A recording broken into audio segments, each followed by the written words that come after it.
Приветствую всех зрителей канала Games I Have to Play, меня зовут Дмитрий, и сегодня у нас небольшой обзор игры Crash Kill and Destroy, который недавно прошел. На канале есть плейлист, в котором все видео прохождения, заняло оно примерно 10 часов, с учетом того, что не все миссии я прошел с первого раза. И сегодняшний обзор будет как раз на базе этого прохождения, самые яркие моменты, и по ходу прохождения я буду рассказывать о самой игре. Игра 97 года была довольно популярная, имела как минимум два продолжения. Это ККНД Extreme, слегка переработанная первая часть, дополнительные уровни, и вторая часть ККНД Crossfire, уже полноценная новая игра, но сохранившая общую концепцию первой части. Я прошел первую оригинальную DOS-версию, и, собственно, сюжет игры в том, что после ядерных войн часть людей укрылись в бункерах, в подземельях, часть людей остались на поверхностях и мутировали, отсюда и две расы в игре, это как раз мутанты и оставшиеся в исходном своем состоянии люди, выжившие.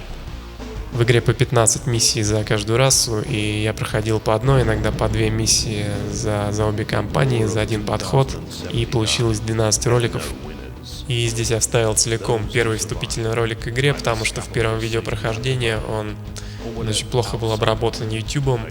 Как уже сейчас понятно, это происходит при разрешении 480p, поэтому лучше делать всегда HD, при этом общее качество видео тоже повышается, несмотря на то, что старые игры, как правило, в низком разрешении. Также один из зрителей канала Мизулис в комментариях под одним из видео говорил, что игру называли StarCraft'ом для бедных. В этом есть некоторая своя логика, но, на мой взгляд, все-таки это некое логическое продолжение РТС прошлого поколения, Dune 2, серии Command & Conquer. Есть очень много аспектов, очень похожих и практически совпадающих. Я думаю, что об этом скажу позднее, тоже подробнее. И подходит к концу вступительный ролик, в котором рассказан основной сюжет игры, о котором я уже рассказал. И вот этот краб с ракетой и бронированная машина с пулеметом — это реальные юниты из игры, и как раз топовые юниты за обе расы. И вот все, что я до этого сказал, было записано еще летом 2019 года, сразу после прохождения игры. Потом я подзабросил канал, и сейчас в апреле 2020 года, в самый разгар вирусной истории, хочу продолжить заниматься каналом. Закончу для начала этот обзор. Итак, две расы, выжившие мутанты, по 15 уровней за каждую. И я сделал большую нарезку прохождения всей игры, всех 30 миссий за обе расы, и по ходу этой нарезки сейчас буду рассказывать об игре. И, наверное, первое, что стоит сказать, это управление. Управление как раз в стиле CNC, через левую кнопку, и выделение, и движение, и атака, все через левую, через правую, только отмена выделения, что крайне неудобно, по крайней мере, для людей, кто привык к StarCraft'у, чему-то подобному. Задача большинства миссий — уничтожить всех противников на карте. Бывают и другие задачи, о которых позже расскажу, когда на соответствующих уровнях они появятся. Некоторые миссии чисто тактические, когда у нас есть армия в начале игры и некоторая подмога, подкрепление, которое нужно найти на карте. Либо, вот как второй уровень, у нас есть база, мы можем добывать ресурсы, строить юнитов. База может быть статическая, как здесь, либо, опять же, в стиле CNC, в виде такой передвижной установки, которую можно раскрыть в любом месте, где мы хотим. Ресурс в игре один — это нефть, и она добывается на нефтяных вышках, потом доставляется нефтяным танкером на энергостанцию. Очень похоже на Harvester в Dune, в CNC, но все же некая оригинальная концепция. Сама нефтяная вышка может быть готовая в начале игры, либо, как вот на этом уровне, в виде передвижного дерека, передвижного крана, который трансформируется в нефтяную вышку уже на месте. Итак, первая миссия за мутантов, и надо сказать, что обе расы в каких-то ключевых моментах, таких как добыча ресурсов, они, можно сказать, полностью идентичны. В некоторых моментах отличаются, но большинство юнитов имеют некий эквивалентный аналог с обоих сторон. Но вот, например, эти лучники у мутантов, они уникальны. Это удешевленный вариант пехотинца с ружьем. У выживших просто такого нету. Итак, третья миссия за выживших. И, наверное, стоит сказать о так называемом тумане войны, которого здесь по сути нету. Здесь есть первичное затемнение карты, но единожды разведав какую-то территорию, мы видим все, что там происходит до конца миссии. В некоторых случаях целесообразно отступить, сохранить силы. То же самое, кстати, делает и компьютер. Довольно часто, когда видит, что его атака захлебнулась, разворачивается и возвращается уже в большей численности. Но при этом довольно много косяков по искусственному интеллекту, о которых тоже буду рассказывать, и которые можно использовать в свою пользу. А пока вот на 4-м уровне есть как раз пример альтернативной задачи, когда есть стрелочка, она указывает место, куда нужно доставить юнита или группу юнитов. В данном случае это был скаут в левом верхнем углу, которого я не сразу обнаружил. Довольно классно сделали вот эти видеобрифинги с хорошей актерской игрой, с гримом, с графикой, подошли с креативом к этому. И на миссии, где есть передвижные нефтяные вышки, важно выбрать правильное место для раскладки, потому что какие-то места более защищены, какие-то менее защищены, какие-то просто банально дальше или ближе. И, как, наверное, в большинстве РТС с ресурсной составляющей, основной мишенью стоит сделать экономику противника. В данном случае это нефтяные вышки, нефтяные танкеры. Помимо юнитов здесь есть стационарная система защиты по 3 типа вышек у каждой расы. И самое примитивное — это пулеметчики. По ходу игры добавляются новые юниты. Вот здесь Monster Truck, вот эти большие машины, которыми удобно давить пехоту врага. А в этой миссии нужно украсть танкеры и как раз увести их до нужной точки, не потеряв ни одного.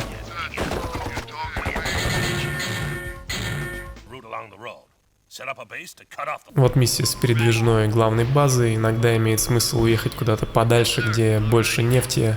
Такая миссия будет в дальнейшем. Но здесь разложился практически сразу там, где мы появились. И основные сражения здесь были со стационарными вышками, их было большое количество, а также проявилась такая особенность компьютера, который может строить здания в любой момент, в любой точке карты. В отличие от нас, мы можем строить только рядом со своими зданиями, поэтому здания могут появиться вновь в каком-то уже зачищенном отрезке карты. И вот пример миссии, где нужно быстро передислоцироваться, найти свое подкрепление и с помощью этой подмоги разобраться уже с выжившими. Я думаю, что без этого подкрепления это практически невозможно сделать. Здесь мы получаем впервые огнеметы и в виде пехоты, и в виде вездехода с установленным огнеметом.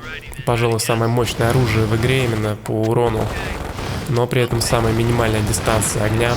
Нужно подходить прямо вплотную, и лучше всего работает против зданий, конечно. И здесь нужно было уйти опять вниз в определенную точку.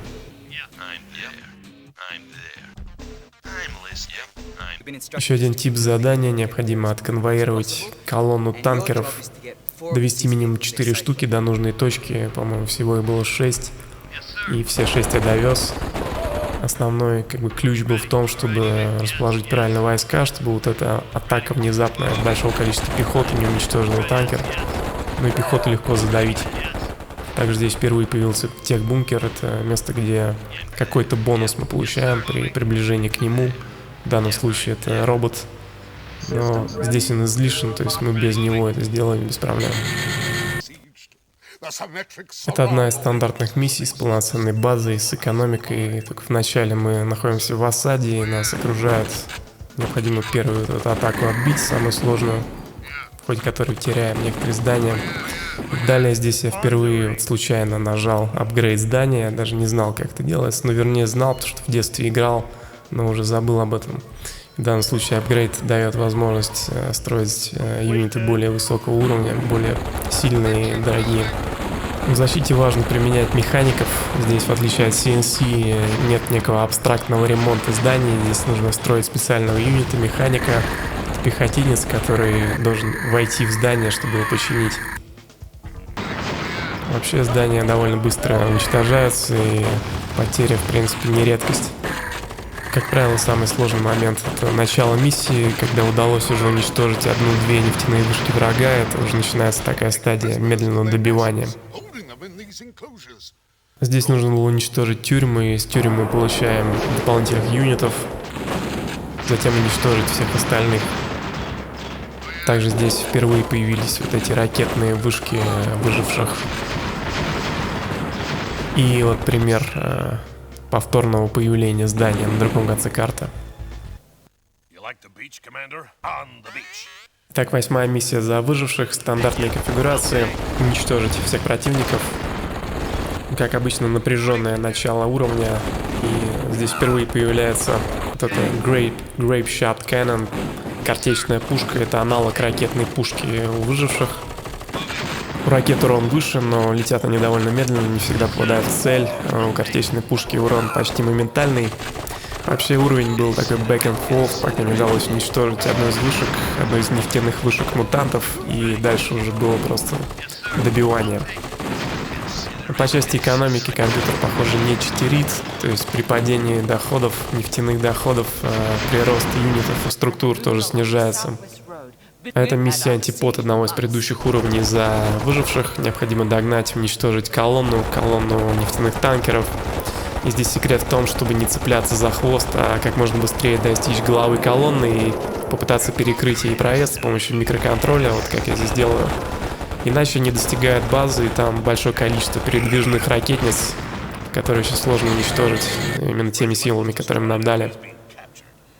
Довольно интересный уровень, где нам даются новые юниты, саботеры, диверсанты. Сначала находим свою базу, находим 2 бункера, в одном из них робот, в другом 1000 нефти. Сами саботеры, я на тот момент не понял, как ими пользоваться правильно, я использовал просто как пушечное мясо, как пистолетчики.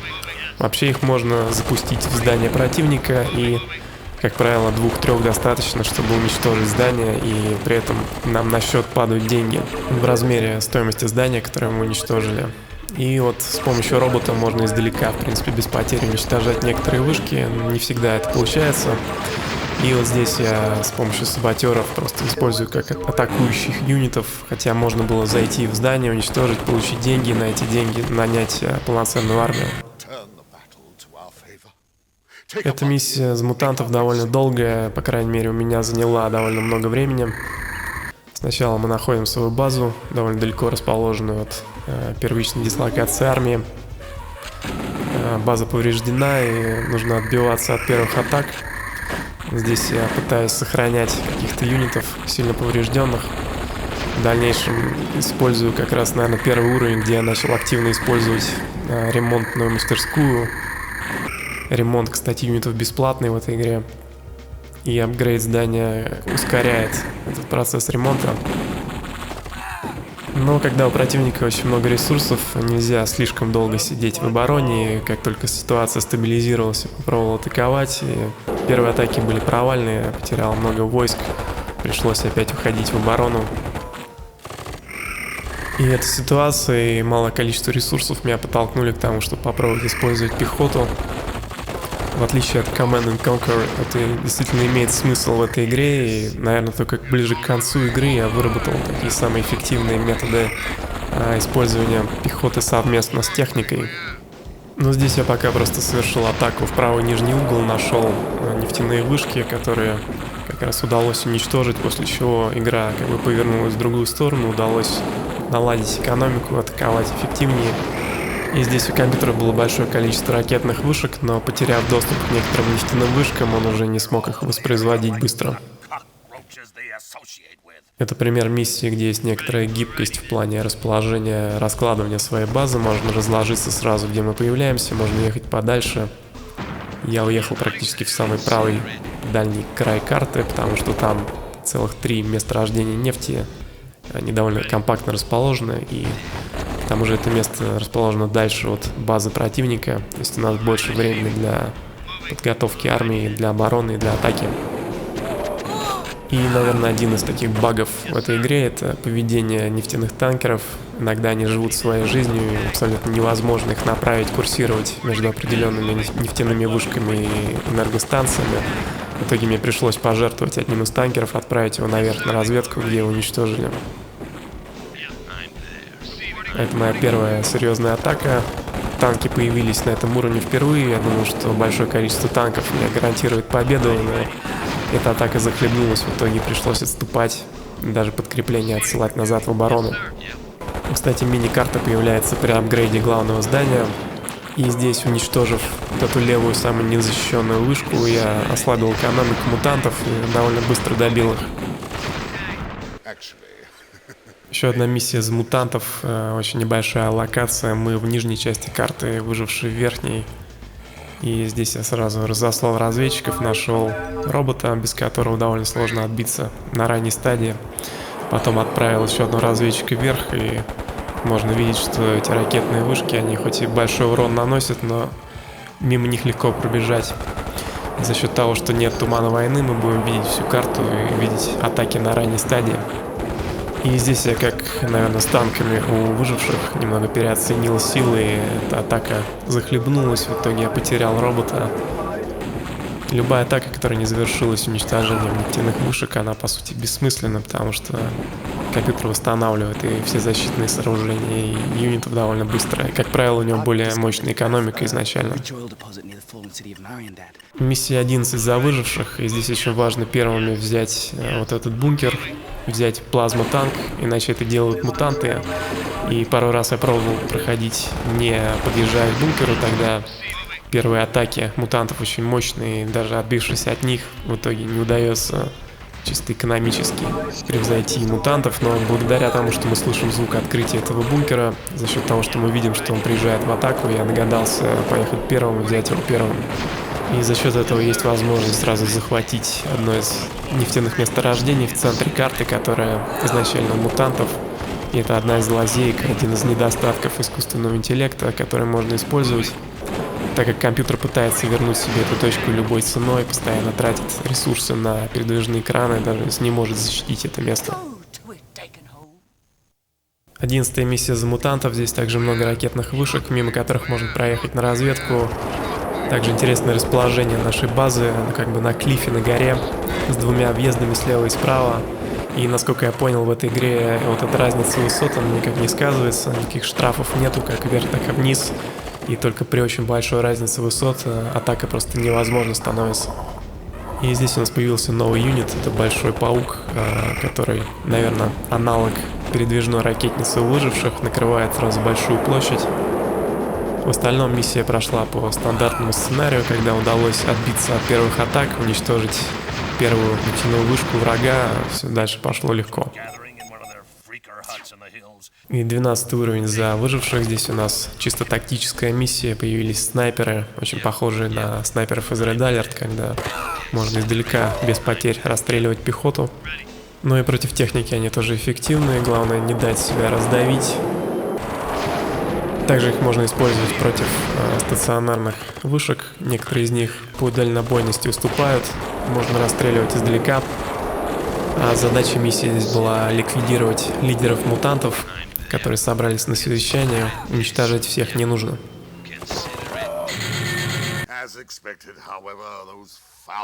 12-я миссия за мутантов с двумя точками добычи нефти, сверху и снизу, соответственно, с двумя флангами, которые нужно защищать.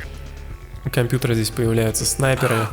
Также приоритет их атаки направлен на как раз на нефтяные вышки. Они используют огнеметы для этого, чтобы быстро их уничтожить. Поэтому не раз приходилось оперативно механиков подвозить, чтобы они успевали починить их. Постепенно удалось стабилизировать ситуацию, перейти в наступление, и дальше я попытался забраться на этот холм, на этот клифф, построить там здание, чтобы быстрее подводить подкрепление. Но впервые столкнулся с тем, что нельзя строить здания в неограниченном количестве. Например, здание для апгрейда можно построить только одно, другие туда не помещались по габаритам. Но думаю, что при правильном расположении можно туда залезть. 13-я миссия за выживших, одна из самых зрелищных. Здесь два моста, их нужно удерживать. У каждого моста есть по две вышки, и очень важно их успевать ремонтировать, потому что, потеряв эти вышки, мы не сможем их восстановить. В отличие от компьютера, мы не можем строить их там, где поблизости нет наших зданий. И здесь впервые появляются самые топовые юниты в игре. Для выживших это гусеничные роторные пулеметы, для мутантов ракетницы на крабах, как раз те юниты, которых мы видели в заставке к игре. Энергостанции, как правило, выгодно ставить как можно ближе к нефтяным вышкам. И вот здесь я обнаружил, что максимум 4 штуки можно построить. И здесь мы видим, что танкеры заглючивают и у компьютера иногда тоже. И за счет этого скопилась огромная армия. И за счет этого получилась очень зрелищная массовая битва, которую я сюда вставил практически целиком.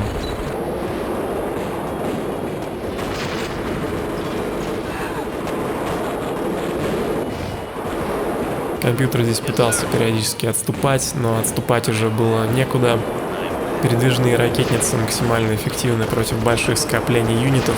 Это позволяет ракетам достигать цели практически всегда.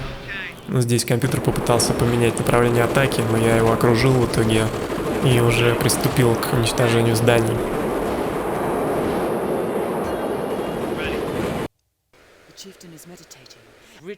13-я миссия за мутантов, одна из самых сложных в игре. Здесь справа мы сразу находим робота в бункере, чуть ниже свою базу. Нас атакуют с 3 направлений, нефть расположена очень неудобно, ее немного. И я нашел такое решение, что снизу лучше сразу пытаться атаковать, уничтожить одну из вышек выживших, поставить там свою вышку. Если этого не сделать, то у нас будет всего одна нефтяная вышка, чего недостаточно для этой карты. Второе доступное для добычи месторождение нефти есть вверху карты, оно очень далеко, и чтобы его оборонять, придется растянуть фланг обороны с центральной части наверх. Помимо базы и производства у врага здесь есть постоянное подкрепление, которое приходит каждые несколько минут, и, собственно, даже задача этой миссии продержаться какое-то определенное время. Возможно, что даже не нужно было уничтожать всю базу, но я уничтожил, зачистил всю карту и даже думал, что, возможно, это какой-то баг и игра заглючила. Но оказалось, что вверху карты есть 2 точки, откуда приходит подкрепление. Нужно просто дождаться и уничтожить каждую из волн подмоги. 14 уровень, предпоследний за выживших, и это тоже миссия на выживание определенное время. Базы у противника здесь нет, есть большое количество войск, которые находятся на карте, стоят статично и с определенной периодичностью нападают. Также есть подкрепление, которое приходит из-за пределов карты. Но я не стал ждать на месте и, отбив первые самые сложные атаки, пошел в наступление, уничтожил, в принципе, всех юнитов, которые были. И я попробовал здесь применить Airstrike, воздушный удар, посмотреть, что он из себя представляет. Стоит 2500 нефти, и это разовый сброс бомбы в определенном месте карты, который уничтожает все юниты в определенном радиусе. Как он работает против зданий, мы увидим в миссии за мутантов. Предпоследняя миссия за мутантов также на выживание, причем нужно защищать 7 командиров. Атаки на базу с 4 сторон, и здесь я попробовал поиграть в такой Tower Defense, построить защитные вышки. Как выяснилось, их можно строить тоже по 4 штуки каждого типа, не более 4. Конечно, преимущество такой тактики в том, что вышки можно чинить, причем во время боя, в отличие от юнитов. И ремонт очень быстрый, главное следить, чтобы механики всегда были в наличии. Также они хорошо отвлекают на себя удар, и при ограниченном количестве ресурсов можно использовать пехоту, например, гранатометчиков, которые наносят очень большой урон при небольшой стоимости. Отбив первые атаки, я смог разведать всю карту, увидеть, что юнитов уже нет, они только приходят в виде подкрепления из-за пределов карты. Значит, осталось дождаться последней порции атакующих.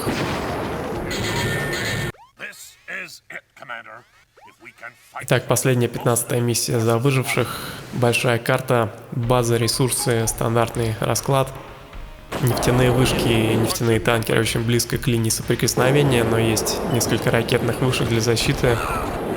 Также здесь я пробовал такую тактику совмещения пехоты и техники, когда пехота ставится на передний фланг, принимает на себя удар, в то время как ракетницы расстреливают врага, и это довольно эффективно получается. Тем не менее, из-за необходимости защищать сразу 2 фланга, здесь я терял и здания, и танкеры, и приходилось все восстанавливать. И, пожалуй, самый мощный юнит за выживших — это передвижная ракетная установка. Это не самый дорогой юнит, самый дорогой — это роторный пулемет на гусеницах, но он хорош скорее как юнит поддержки, основной урон наносит ракетница. В какой-то момент атаки на верхнем фланге усилились, на нижнем стали реже, я перенес свое внимание и большинство войск наверх, поэтому внизу опять потерял часть зданий, часть танкеров. Но чуть позже, используя вот эту тактику совмещения пехоты и техники, удалось стабилизировать ситуацию, начать атаковать. И при наличии ресурсов комбинация ракетниц и роторного пулемета, наверное, наиболее эффективная за выживших. Здесь опять некоторый коллапс с нефтяными танкерами случился. Ну и когда собралась критическая масса войск, уже удалось начать массированную атаку сразу с двух флангов. И уничтожив защитные пушки, уже было понятно, что миссия сделана. Пожалуй, не самая сложная миссия из 15 за выживших. 13 с двумя мостами, а также та, где я рассказывал, есть смысл взять бункер первым, были, наверное, более сложными. Ну и здесь в конце я взял еще несколько отдаленных нефтяных скважин, хотя судьба мутантов была уже предрешена к этому моменту. И после прохождения миссии у нас финальный ролик, целиком его можно посмотреть в видео по прохождению 15 уровня, оно есть на канале. Вкратце говорится о том, что мутанты уничтожены, и мы можем восстановить все как было раньше. Теперь финальный 15 уровень за мутантов, на мой взгляд, более сложный, по крайней мере на ранней стадии. У нас есть передвижная раскладная база, которую я разложил сразу справа, там два месторождения нефти. Далее целесообразно атаковать сразу наверх, чтобы отвоевать одну из нефтяных вышек противника. Также пока производятся передвижные краны, придется построить некоторое количество пехоты, просто чтобы продержаться на плаву. А уничтожить эту нефтяную вышку нужно, чтобы замедлить развитие и усиление атак выживших, чтобы вынудить их, как я уже много раз рассказывал, пытаться занять это месторождение вновь. На каждый передвижной кран они тратят 1000 нефти, плюс пытаются восстановить защитные пушки. И здесь я чуть не потерял свой передвижной кран. И при такой конфигурации защищаться можно довольно долго и успешно. И первую атаку я совершал в правый верхний угол на ближайшую добывающую базу. Атака захлебнулась, и в итоге они даже успели восстановить часть защитных пушек, пока я отбивался от новых атак с другого фланга. Но в итоге удалось зачистить этот сектор в правом верхнем углу и занять дополнительную третью нефтяную вышку. Если бы я занял ее раньше, то компьютер прекратил бы пытаться сам ее занять и тратить на это ресурсы, соответственно. К тому же к этому моменту изначальные две нефтяные вышки уже начинали иссякать. Но как и на других уровнях, компьютер, потеряв несколько нефтяных вышек, уже не может полноценно сопротивляться. Когда стало понятно, что уже миссия сделана, я решил попробовать вариант воздушного удара от мутантов. Такая вот летающая пчела. Здание таким ударом не уничтожается, поэтому, наверное, нет смысла атаковать базу. И здесь я нанял пачку вандалов, это аналог саботажников у выживших, о которых я уже рассказывал в одной из миссий. Чтобы красиво завершить все прохождение, я решил завести их в последнее оставшееся здание.